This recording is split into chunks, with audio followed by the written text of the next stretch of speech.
Hello friends, मैं विक्रम चौधरी और आपका स्वागत है हमारे चैनल वीसी क्लासेस कंपटीशन पर। और आज हम परसेंटेज की टाइप 9 स्टार्ट करेंगे। ये हम जो मैं करवा रहा हूँ ये ऐसे ये किरण की बुक है। ठीक, तो अब करते हैं स्टार्ट। पहला क्वेश्चन,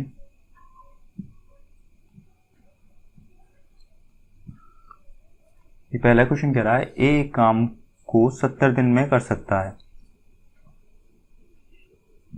और बी से 40% अधिक कुशल है, तो वही काम करने के लिए बी को कितने दिन का समय लगेगा। अब आप देखो, समझिए, ए काम को कितने दिन में कर सकता है, 70 दिन। ठीक, अब ये कह रहा है और बी जो है ए से 40% अधिक कुशल है, तो कितना हो जाएगा 140। ठीक है, 40% अधिक कुशल है तो क्या हो जाएगा, तो 100 से 140।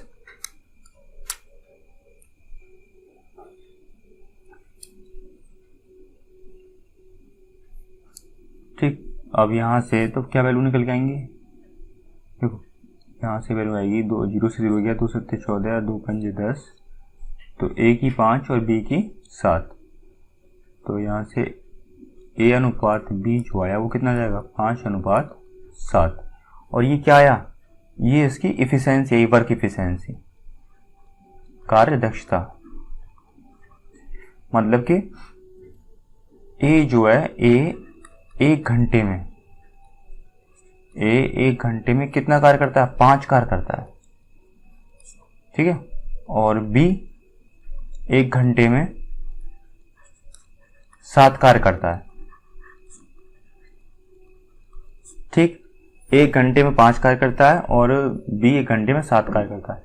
अब निकालते हैं, तो ये ए और बी का कितना आया कार्य की एफिशिएंसी, 5 और 7।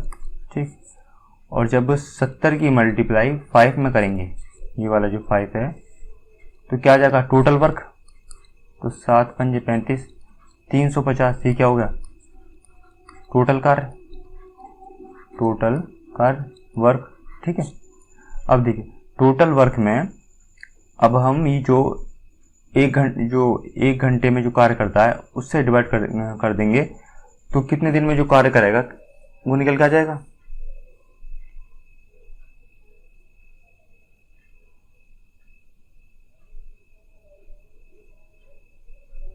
तो 350/7, तो कितना आ गया 7 5 35, तो इसे कितना दिन लगा 50 दिन। अब देखिए यहाँ पे जो हमने थोड़ा सा गड़बड़ कर दिया, यहाँ घंटे नहीं होंगे, या दिन होगा, क्योंकि वहाँ दिन दे रखा है ना 40% अधिक कुशल, यहाँ 70 दिन। अगर यहाँ 70 घंटे होता तो उसके हिसाब से 1 घंटा आता, लेकिन यहाँ क्या है, एक दिन में 5 कार्य करता है। ठीक है, यहाँ बी क्या करेगा, 1 दिन में 7 कार्य करता है। ठीक, क्यों, क्योंकि यहाँ पे क्या दे रखा है, दिन का वो उसने हमें दे रखा है, लेकिन बात वही पड़ेगी। ठीक है, बस घंटे और दिन का अंतर है। तो इसका आंसर कितना है 50। ठीक, अब अगला क्वेश्चन करते हैं। एक कार्य को 12 दिन में कर सकता है। ठीक, एक कार्य को 12 दिन में कर सकता है। बी ए से 50% अधिक दक्ष है। बी जो है ए से कितना अधिक दक्ष है, 50%, तो 150/100, 5 थी 15, 5 दूनी 10, तो ए की वैल्यू क्या आ गई यहाँ से 2 और बी की वैल्यू कितनी है 3, तो ए अनुपात बी बराबर कितना आ गया 2:3। तो यहाँ पे 2:3 ए और बी की वैल्यू निकाल लेंगे हम यहाँ से। और भाई ए को कितना समय लगा 12 दिन। ठीक है, और 12 में 2 की मल्टीप्लाई कर देंगे, मतलब ए का 1 दिन का कार्य कितना 2। ठीक है, और बी का 1 दिन का कार्य कितना 3। ठीक, तो 12 × 2 कितना हो गया 24, तो 24 क्या आ गया टोटल कार्य कितना है 24 कार्य करना है। ठीक है, और इस 24 कार्य को ए कितने दिन में करता है 12 दिन में, तो बी कितने दिन में करेगा 24/3 से डिवाइड। ठीक, तो कितनी जगह 3 8 24, 8 दिन में इसे कर देगा। अब अगला क्वेश्चन करते हैं। इस क्वेश्चन को बिल्कुल पिछले वालों की तरह है, इसे आप उसमें करना। अगला करते हैं। अब हम परसेंटेज की टाइप 10 से स्टार्ट करते हैं। 9th के हम कर चुके हैं सवाल, ठीक। और टाइप 10 का पहला क्वेश्चन है, चीनी के भाव में 20% की कमी हो गई। अब एक व्यक्ति 36 रुपये में 500 ग्राम अधिक चीनी खरीद सकता है। देखिए इसका एक फॉर्मूला है, price price into composition is equal to क्या है, एक्सपेंडिचर, ठीक है। अब देखिए चीनी के भाव में 20% कमी हो गई, तो 100 से कितना हो गया, 80, ठीक। 2 चौक 8 और 2 पंजे 10, तो 5 से कितना हो गया, 4, तो ये 5 से 4 हो गया। और अब एक व्यक्ति 36 रुपये में 500 ग्राम चीनी अधिक खरीद सकता है। देखो भाई उसका जो एक्सपेंडिचर में टोटल खर्च है, पहले भी 36 रुपये खर्च करता था और आज भी वह 36 रुपये ही खर्च करेगा, ठीक। अब जो भी कमी और बढ़ोतरी होगी वो किस में होगी, अब खपत में होगी। भाई मान लो पहले वो X खरीदता था, ठीक, और अब कितना खरीदता है, 500 रुपये अधिक चीनी खरीद सकता है, तो X प्लस 500।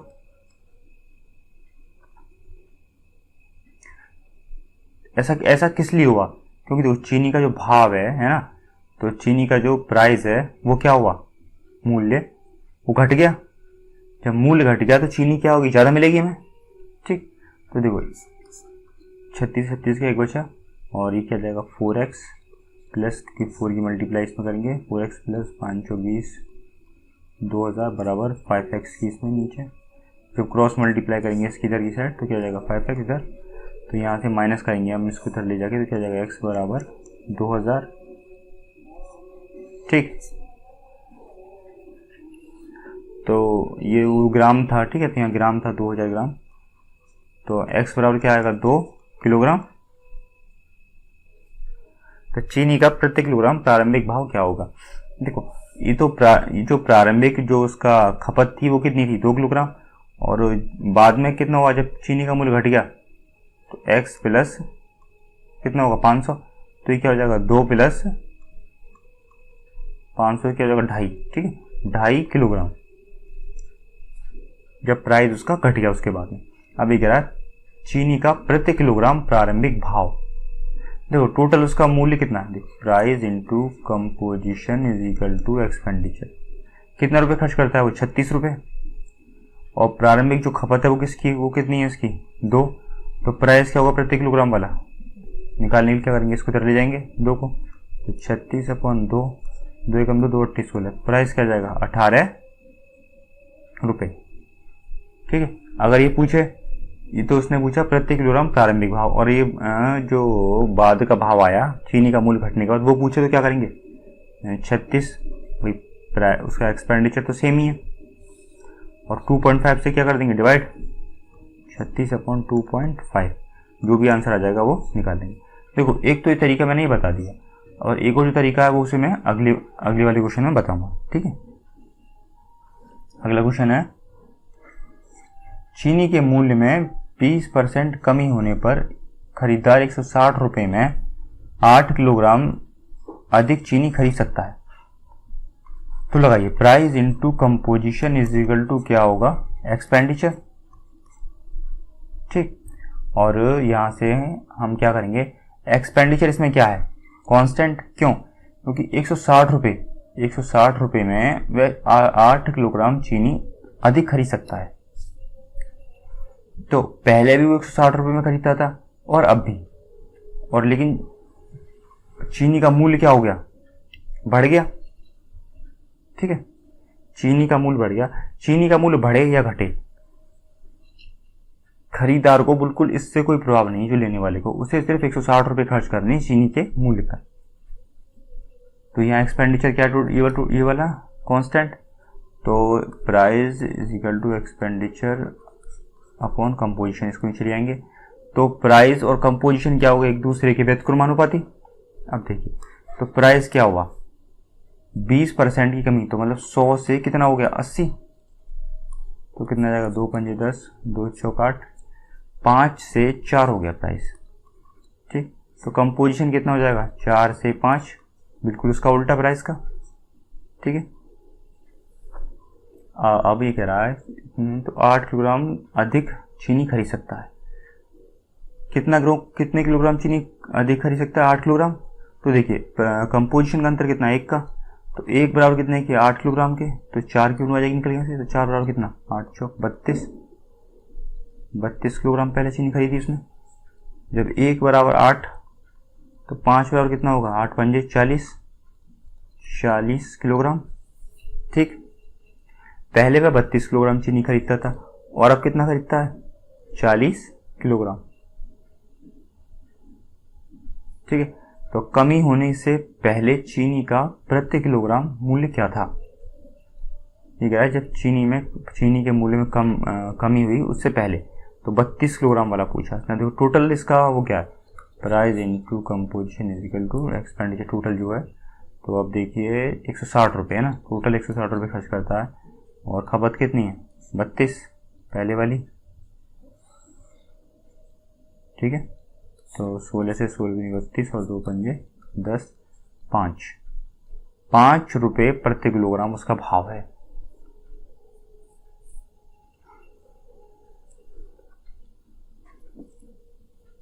ठीक, अगला क्वेश्चन करते हैं। चीनी के भाव में 25% की कमी हो जाने पर कोई आदमी 360 रुपये में 7 से 7.5 किलोग्राम अधिक चीनी खरीद सकता है। तो चीनी का आरंभिक मूल्य प्रति किलोग्राम क्या था? देखो भाई, इस क्वेश्चन को आप अपने आप करना, ये बिल्कुल पिछले वालों की तरह है। हम चलते हैं अगले क्वेश्चन पे। अगला क्वेश्चन है, अंडों के मूल्य में 50% की वृद्धि होने पर 24 रुपये में 4 अंडे कम मिलते हैं। देखिए इसमें भी लगाएंगे हम price into composition is equal to expenditure. देखो प्राइस क्या हुआ, प्राइस में 50% वृद्धि, मतलब 100 से कितना हो गया? 100 से 150, 5 दिए 15, 5 दूनी 10। अब देखो आपको ये चीज़ भी लिखने की जरूरत नहीं है, जैसे 100 से 150 आप क्या करेंगे, सीधा 3/2 लिख दीजिए इसकी जगह अपने दिमाग में सॉल्व करके। अब ये है कंपोजिशन, 24 वृद्धि में 24 में 4 अंडे कम मिलते हैं। यहाँ रुपये है, ठीक है, आप 24 रुपये में 4 अंडे कम मिलते हैं। वो भाई 24 रुपये खर्च कर रहा है, पहले भी 24 कर रहा है और अब भी, चाहे प्राइस बढ़े या घटे उसे कोई मतलब। तो अब पहले हमें मानते हैं वो एक्स करता था, अब लेकिन उसे सॉरी पहले उसकी खपत क्या थी? एक्स। अब कितनी होगी? एक्स माइनस 4, क्योंकि उसे 4 अंडे क्या हो रहे हैं? कम मिल रहे हैं, क्योंकि उसका प्राइस, अंडों का प्राइस क्या हो गया? बढ़ गया। तो प्रति दर्जन अंडों का वर्तमान भाव क्या है? चलो निकालते हैं इसका, 3 का मल्टीप्लाई इसमें 24 से 24 कट जाएगा, तो 3x माइनस 4 दिया 12 बराबर 2x, और ये आ जाएगा x बराबर 12। ठीक है, तो पहले वह 12 अंडे खरीदता था, पहले कितने खरीदता था? 12। और जब प्राइस बढ़ गया, उसका मूल्य बढ़ गया अंडों का, तो उसके बाद वह कितने अंडे खरीदता है? x माइनस 4, और ये वर्तमान वाला है। ठीक है, वर्तमान में कितने अंडे खरीदता है? तो x 12 माइनस 4 बराबर कितना हो जाएगा? 8। अब वह 8 अंडे मिलते हैं उसे भाई। अब पहले 24 रुपये में कितने अंडे मिलते थे? पहले जो 24 रुपये में कितने मिलते थे? 12। और अब कितने मिलते हैं 24 रुपये में उसे? 8। ठीक, इसका हमें प्रति दर्जन भाव निकालना है। तो देखिए 24 रुपये खर्च कर रहा है, 24 अपॉन वर्तमान पूछ रहा है हमसे, वर्तमान। ठीक है, तो वर्तमान में क्या? 8 अंडे अपॉन 8। ठीक, और प्रति दर्जन है तो हमें किसकी मल्टीप्लाई करनी पड़ेगी भाई? यहाँ से क्या आएगा? 1 अंडे का भाव, 1 अंडे का भाव आ जाएगा निकल के। यहाँ से हमें निकालने 12 अंडों का, तो इंटू 12, 8 दिए 24, 12 दूनी 24 दिया 36, 12 की मल्टीप्लाई 3 में, तो कितना जाएगा? 36। ठीक है, और यही क्या होगा इसका आंसर। 5वां क्वेश्चन है अगला, अंडों के मूल्य में 20% की वृद्धि होने पर 24 रुपये में 2 अंडे कम मिलने लगे। तो अंडों का वर्तमान प्रति दर्जन भाव है। अंडों के मूल्य में तो लगाएंगे price into composition is equal to क्या? एक्सपेंडिचर। प्राइस में क्या हुआ? वृद्धि। तो 100 से कितना हुआ? 120, तो 2 पंजे 10 और 2 छिके 12, 5 से कितना हो गया? 6, और कंपोजिशन कितना हमें नहीं पता, पहले वह मान लेते हैं x अंडे खरीदा था, ठीक है, और अब 2 अंडे कम मिलने लगे, x माइनस 2 बराबर 24 रुपये पहले खर्च करता था, 24 रुपये आज खर्च कर रहा हो, तो 6x माइनस 6 दूनी 12 बराबर 5x। तो x बराबर यहाँ से कितना जाएगा 12, ठीक है।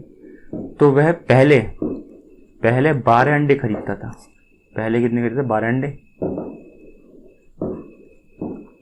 और अब वह कितने खरीदता है, ये वाली कंडीशन, तो क्या हो जाएगा x माइनस 2, x की वैल्यू क्या आई निकल के 12, तो 12 माइनस 2 बराबर 10, ठीक है।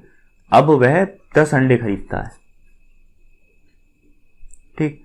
तो क्या वर्तमान प्रति दर्जन भाव, अब मतलब ये वर्तमान वाला ही है, ठीक है, ये वाला तो वर्तमान है और ये पहले वाला है,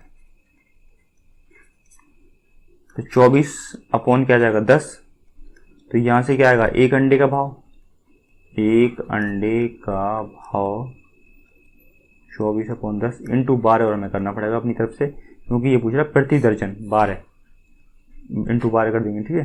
तो 2 पंजे 10, 2 छक्के 12 और 6 चौक 24, 14 बटे 5, 5 दूनी 10, 5 अट्ठे 40, तो 28.8 रुपये प्रति दर्जन इसका भाव आ जाएगा, ठीक। और यही क्या होगा इसका आंसर। अगला क्वेश्चन है, गेहूं के मूल्य में 20% की कमी होने पर ललिता 320 रुपये में 5 किलोग्राम अधिक गेहूं खरीद सकती है, तो गेहूं का आरंभिक मूल्य क्या था। देखिए इसमें भी वही लगाएंगे, price into composition is equal to expenditure. तो मैं आपको तो आधा करके दिखा देता हूँ, बाकी आप कर लेना अपने आप। तो ये कितना हो जाएगा 20% की कमी, तो 100 से कितना हो गया 80, भाई 100 में से नहीं, पहले 100 था और 20% की कमी हुई, 100% में 20% की, तो कितना हो गया 100 में से 20 के तो 80। तो आप कर लीजिए से काट के, 2 पंजे 10, 2 चौक 8, 5 से 4 हो गया। और ललिता रुपये 320 में पैसे वे 320 रुपये खर्च कर रहे हैं, 5 किलोग्राम अधिक गेहूँ खरीद सकता है। पहले x खरीदता था, अब कितना x प्लस 5। तो अब इस कंडीशन से आप निकाल लेना, ठीक है। मैंने आपको दिखा दिया 320 थोड़ा सा बता दूँ, 4x प्लस 20 बराबर 5x। तो x बराबर क्या जाएगा यहाँ से 20। तो पहले क्या था, पहले 20 किलोग्राम गेहूँ खरीदता था, ठीक है। और अब 5 प्लस कर देंगे तो कितना जाएगा 25। अब वह कितना खरीदता 25, और यहाँ से आप 320 में 20 का डिवाइड करेंगे तो जो भी आंसर आ जाएगा वहाँ से निकाल लेना से। देखो ये वाला भी पिछले वालों की तरह ये साथ हुआ, पहला दूसरा जो मैंने क्वेश्चन करवाए सारे उसी की तरह। अब अगला क्वेश्चन 8वां क्वेश्चन, ठीक। ये कह रहा है चाय के मूल्य में 10% की कमी होने से एक व्यापारी 22,500 रुपये में 25 किलोग्राम अधिक चाय खरीद सकता है। देखिए इस टाइप में फॉर्मूला वही लगेगा, price into composition is equal to expenditure.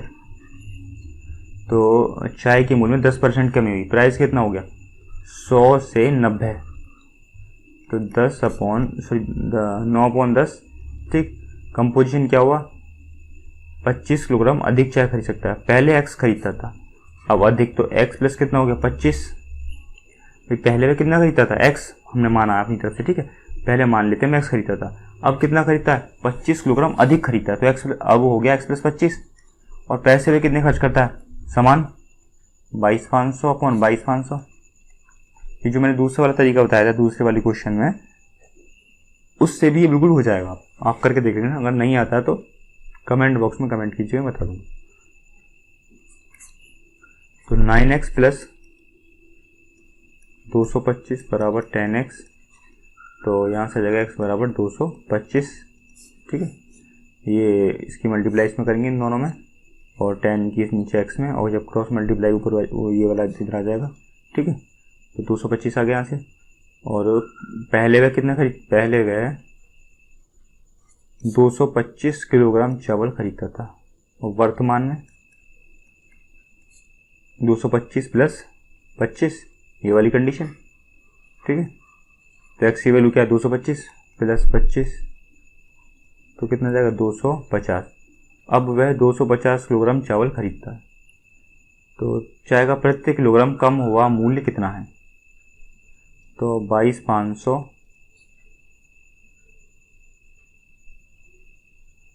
Upon 250, इससे गया 90।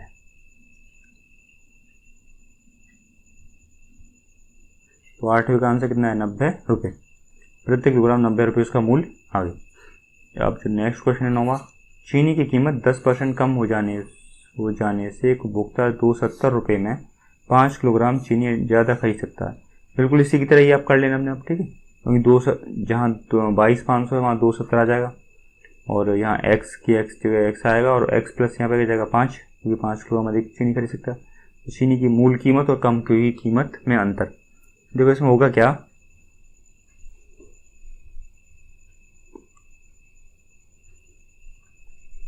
यहाँ से पहले कौन सी कीमत आई? ये तो इसकी वर्तमान कीमत हमने निकाल ली है ना, तो ऐसे ही इसकी तो वर्तमान कीमत और इसी तरह यहाँ पे इसी तरह मूल कीमत निकाल लेंगे। जैसे 22,500 आरंभिक पहले वाली, ठीक है, 22,500 अपॉन 225, तो कितना आ गया 100, ठीक है। इन दोनों का अंतर निकालना है, इसमें से दिया नहीं है, अगर इसमें से दिया हो तो हम निकाल देते हैं, अगर इस 9वें क्वेश्चन में से दिया है तो आप इस तरह करके दोनों के मूल प्रति किलोग्राम मूल निकाल के, पहले वाला और बाद वाला। भाई जब उसका प्राइस जो है ज़्यादा था, ठीक है, तब उस समय खपत, और जब उसका प्राइस कम हुआ उस समय खपत क्या हुआ? बढ़ गई, ठीक है। और जब टोटल एक्सपेंडिचर में डिवाइड करके और जो मूल्य आएगा प्रति किलोग्राम का उसको डिवाइड कर देना, आंसर आ जाएगा। 9वां क्वेश्चन बिल्कुल इसी तरह होगा, ठीक है, बस माइनस कर देना। अगला चलते हैं, सेबों की कीमत में कमी होने पर एक व्यक्ति 1.25 के बजाय 1 रुपये में 3 सेब खरीद लेता है। 1.25 की बजाय कितना खरीद? 1 रुपये में 3 सेब खरीद लेता है, तो कीमत में कमी का प्रतिशत कितना होगा? ठीक है भाई, कीमत में कितनी कमी हुई? 1.25 से 1 तो 0.25 माइनस करेंगे तो ठीक है, 0.25 अपॉन किस पे हुई? 1.25 पे इंटू 100, इससे ये गया पॉइंट से पॉइंट, 25 पंजे 125 और 5 दूनी 10, 20% इसका आंसर आ जाएगा, ठीक है। तो 20% की कमी होगी इसमें।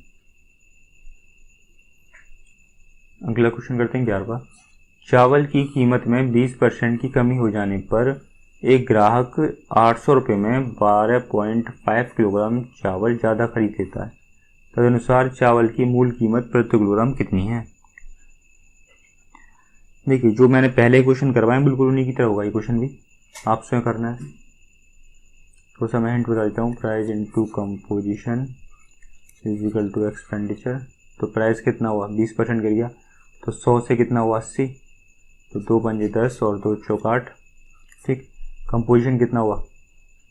800 रुपये में पहले एक्स खरीदता था और अब कितना हो गया? एक्स प्लस 12.5, तो बराबर कितना हो गया? पहले 800 रुपये दोनों जगह पर 8 ही खर्च करेगा, तो क्या हो जाएगा? 4x प्लस मल्टीप्लाई होगी इन दोनों में, 5 चौक 20, 8 9 10 4 4 5 बराबर 5x।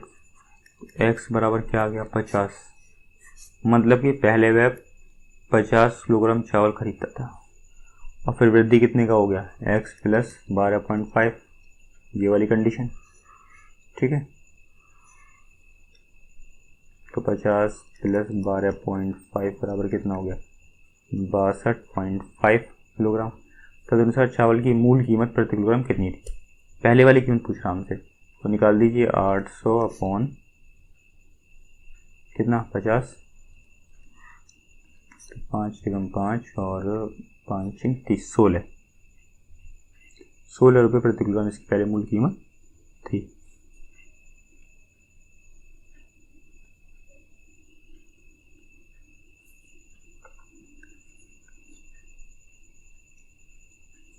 अब आप चाहें तो इसे दूसरे वाले तरीके से कर सकते हैं, price into composition is equal to expenditure. ये क्या है, कांस्टेंट, तो price is equal to expenditure upon composition. ये क्या हो गया, कांस्टेंट।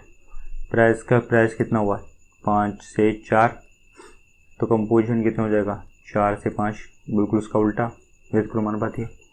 तो अब निकाल लेना यहाँ पे कितना अंतराल एक का, तो एक बराबर कितना 12.5, ठीक है। तो 4 बराबर कितना हो जाएगा यहाँ से, ये करेंगे मल्टीप्लाई तो 62.5 आ जाएगा, ठीक।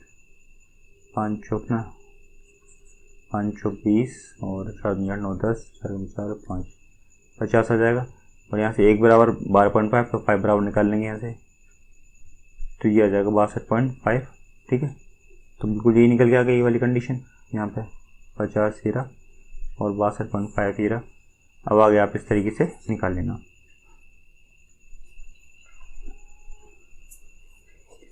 अगला क्वेश्चन 12वां, ये भी बिल्कुल पिछले वालों की तरह ही है, वस्तु की मूल कीमत, तो इसे आप स्वयं करना। और 13 क्वेश्चन, यदि चीनी का मूल्य 10% गिर जाता है, इसे मैं करके दिखाता हूँ। Price into composition is equal to expenditure. ये कह रहा है चीनी का मूल्य 10% गिर गया, तो price is equal to expenditure upon composition. तो 10% गया, तो मतलब 10 से कितना हो गया, 9, 10 से 9 हो गया प्राइस। और तो किसी घर में चीनी का खपत कितनी प्रतिशत बढ़ाई जाए ताकि चीनी पर होने वाले व्यय में कोई गिरावट ना आए। भाई व्यय में ना तो गिरावट आए, ठीक है। तो व्यय की क्या हो गया, टोटल एक्सपेंडिचर कांस्टेंट, तो कंपोजिशन खपत क्या हो जाएगा, 9 से 10, बिल्कुल उल्टा प्राइस का, 9 से क्या हो जाएगा 10, तो कितना बढ़ाया जा रहा है, 1, 9 से कितना 10, तो 1 बढ़ गया, 1/9, किस पर, 9 पर, ठीक है। और इंटू 100, तो कितना हो जाएगा, 9 एकम 9, 11 सही 1/9 प्रतिशत। और यही क्या होगा इसका आंसर। अगला क्वेश्चन है, एक स्कूल में छात्रों की संख्या में हर एक अंतर वर्ष में 10% की वृद्धि और कमी हो जाती है। वर्ष 2000 में वृद्धि हुई और 2003 में 2000 की तुलना में छात्रों की संख्या में कितनी कमी हुई या वृद्धि, ठीक है, जो भी। अब आप देखिए, पहले इसमें क्या हुआ, 10% की, है नहीं, देखो एक बार वृद्धि हो रही है इसमें, ठीक है, और एक बार कमी हो रही है अंतरक्रम में। तो हम लगाते हैं वृद्धि और कमी वाला फॉर्मूला। मैंने आपको बताया था x plus Y minus X into Y upon 100, X plus 2 भी है ना। अब इसमें क्या होगा, अगर यहाँ पे वृद्धि हो रही होगी तो प्लस और कमी हो रही होगी तो माइनस आ जाएगा, और जो यहाँ पर कमी हो रही होगी, एक में वृद्धि एक में कमी, तो यहाँ माइनस आ जाएगा, ठीक है। मैं समझाता हूँ जैसे आपको, जैसे पहले क्या हुआ 10% की वृद्धि और फिर क्या हुई कमी, तो माइनस का 10 प्लस, और यहाँ देखो पहले कमी हो रही 10 फिर वृद्धि, तो प्लस माइनस माइनस, तो यहाँ पे क्या जाएगा माइनस, ठीक है, और अपॉन 100, 0 से 0 गया, इससे ये गया, तो बराबर क्या आ गया, 1% की कमी। अब ये कह रहा है एक बार अब 10% की वृद्धि होगी, तो इस कंडीशन को लेंगे माइनस का 1 प्लस 10 माइनस का 1 इंटू 10 अपॉन 100, इससे ये गया, और 10 में से 1 गया तो कितना बचा, 9 माइनस, और ये 10 नीचे 10 है ऊपर 1 है, तो क्या हो जाएगा 0.1, तो कितना जाएगा 8.9% की वृद्धि, क्योंकि पॉजिटिव आ रहा है, ठीक है, तो 8.9% की वृद्धि होगी इसमें, और यही क्या होगा इसका आंसर। तो आज का सेशन यहीं समाप्त होता है। अगर वीडियो आपको पसंद आई हो तो वीडियो को लाइक और चैनल को सब्सक्राइब जरूर कीजिएगा।